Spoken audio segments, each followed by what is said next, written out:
Hi everyone! Welcome back to Bona's Kitchen. Today, we will make food for the gods.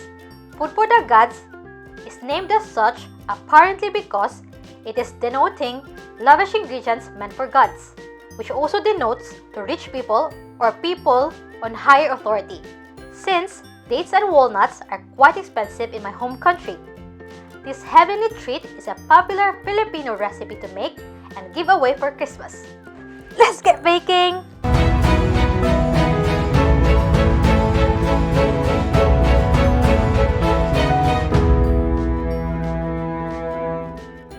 We will need 1 1/4 cup of brown sugar, 2 cups of plain flour, 1 1/2 cup of chopped peated dates, half cup of glucose, half cup of unsalted butter melted, 1 cup of chopped walnuts, 2 medium eggs, 1 teaspoon of vanilla extract, half teaspoon of baking soda, 1 teaspoon of baking powder, and 1/4 teaspoon of salt. You can also check the full list of ingredients in the description below. To start, add the butter,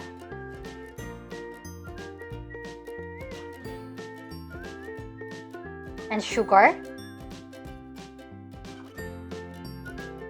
and mix them together.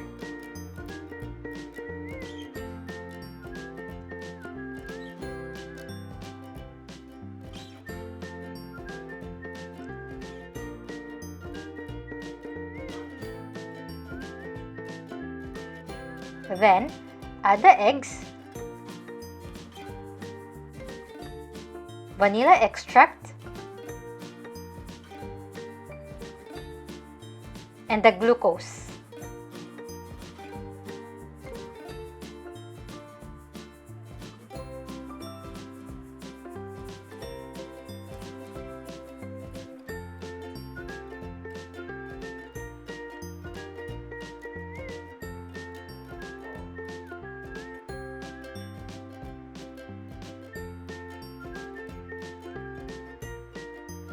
And continue mixing.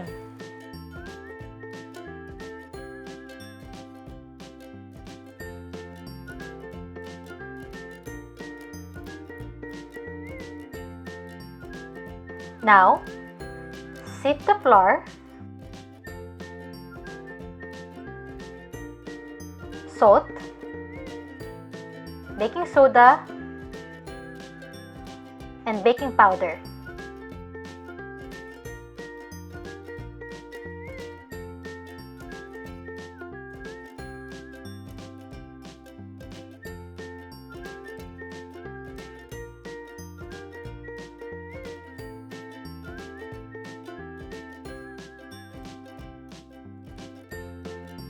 Then, using a spatula, fold them together until well combined.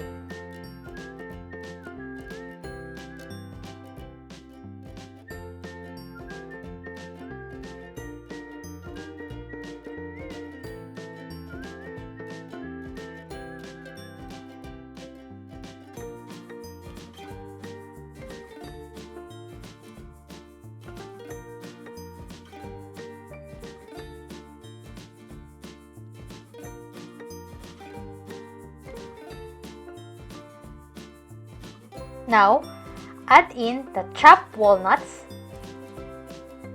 and the dates. Fold them together until well incorporated.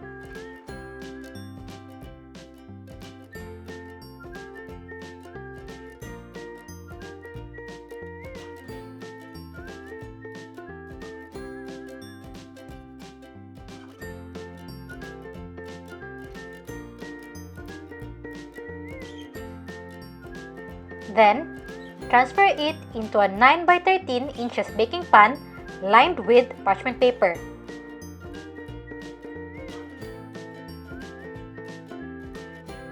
Then, spread it evenly.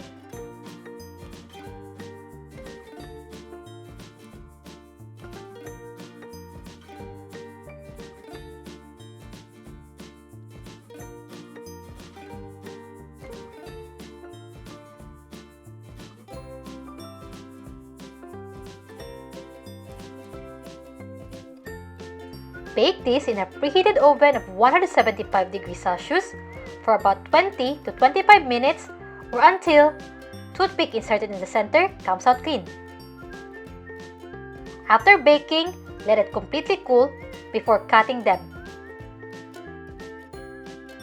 Now, cut the edges, but this is optional.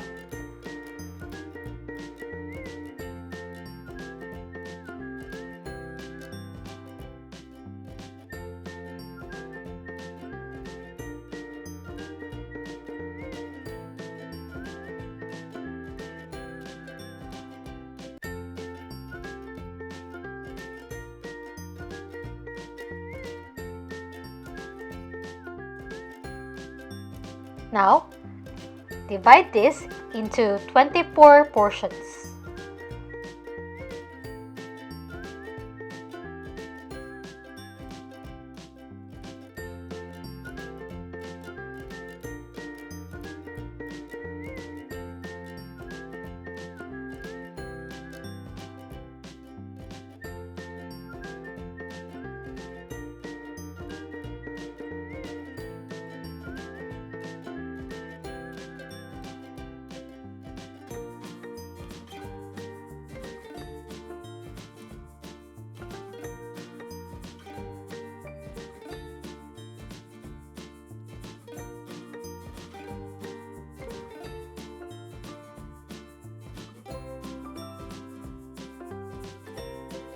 And here's our finished product! These bars are rich, moist, and chewy, and they're perfect indeed for Christmas giveaway.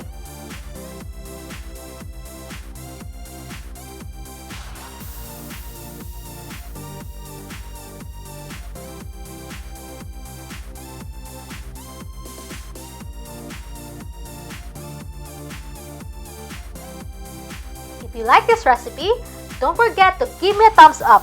If you're new to the channel, don't forget to subscribe. Thank you for watching and see you in the next video. Bye!